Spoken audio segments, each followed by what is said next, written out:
এয়া আমি দুয়ো ওলাই আহিছোঁ বজাৰ কৰিবলৈ বুলি। আজি 14 নৱেম্বৰ শিশু দিৱস। আগৰ কেইবাৰৰ দৰে এইবাৰো আমি কিছুমান সামগ্ৰী বিলাবলৈ বুলি যাম।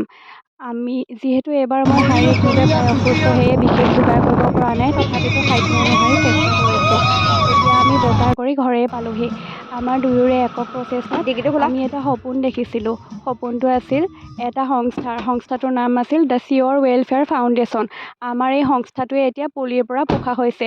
যিহেতু এতিয়া আমাৰ সৈতে বহুতো সহৃদয়বান আৰু মৰমীয়াল মানুহ জড়িত হৈ পৰিছে। তেওঁলোকে আমাক বিভিন্ন ধৰণে সাহায্য আগবঢ়ায় আৰু সেয়ে আজি আমি সক্ষম হৈছোঁ এনেদৰে কিছু লোকৰ মুখত হাঁহি বিৰিঙাবলৈ। চাওকচোন বস্তাটো কিমান কষ্ট কৰি দাঙি আনিছে, বস্তুও বহুত যে। আহক এতিয়া আমি দেখুৱাওঁগৈ আমিনো আজি কি আনিছোঁ। প্ৰথমতে দেখাওঁ আমাৰ বেনাৰখন। এইখন আমাৰ বেনাৰ। বহুত মৰম লগা আৰু ধুনীয়া নহয়নে? আমি এই বেনাৰখনৰ সাহসতে আমি সেউজীয়া সপোনবিলাক পূৰ্ণ কৰিবলৈ আগুৱাই আহিছোঁ। মই আশা কৰিম আপোনালোকেও আমাৰ সৈতে যোগাযোগ কৰক আৰু আমাৰ সৈতে জড়িত হৈ আমাক আৰু বেছি আকাশ চোৱাৰ সাহস দিয়ক। এতিয়া আমি দেখাম কি বস্তু লৈ আনিছোঁ। বৰ বিশেষ তাৰমানে বস্তু আনিব নোৱাৰিলোঁ, হ'লেও কিছুমান বস্তু লৈ আনিছোঁ, খোৱা বস্তু, যিখিনি আমি গধূলিকৈ বিলাম। তাৰ ভিতৰত আমি লৈ আহিছোঁ ডিম, হৰলিক্স, তাৰপিছত এনেকৈ আৰু পাচলি কিবা কিবি অলপমান আছে, লগতে আটা, নিমখ, হালধি, এনেকৈ আৰু খোৱা বস্তু। তো এইখিনিয়ে আমি বিলাবলৈ যাম। সঁচাকৈ আজি মই বহুত বেছি সুখী হৈছোঁ মোৰ জীৱন যাত্ৰাটো দেখি পেলাই নি। ভাবকচোন কিমান আশ্চৰ্যজনক জীৱনৰ যাত্ৰা নহয়নে?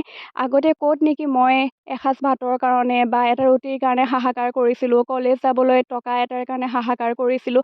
আজি সেই ছোৱালীজনীয়ে নিজৰ প্ৰিয়জনৰ সৈতে সুখী হৈ সাহসী হৈ আগবাঢ়ি গৈ পেলাই নি এতিয়া মানুহক দিব পৰাও হৈছোঁগৈ। ইয়াত অৱশ্যে ভগৱানৰ অজস্ৰ কৃপা আৰু আপোনালোকৰ অনুদান আৰু সাহায্যও জড়িত হৈ আছে।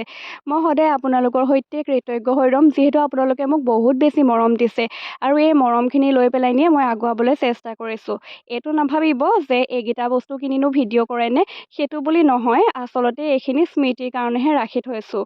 খুবেই ইচ্ছা যায় এনেকুৱা ভাল ভাল স্মৃতিবিলাক সংৰক্ষণ কৰিবলৈ। জীৱনৰনো কি বিশ্বাস আছে ন? আজি জন্ম হৈছোঁ, কাইলৈ মৰি যাবও পাৰোঁ। গতিকে কিছুমান স্মৃতি ৰখাটো বহুত ভাল কথা হয়, সেয়েহে ৰাখিছোঁ। ধন্যবাদ।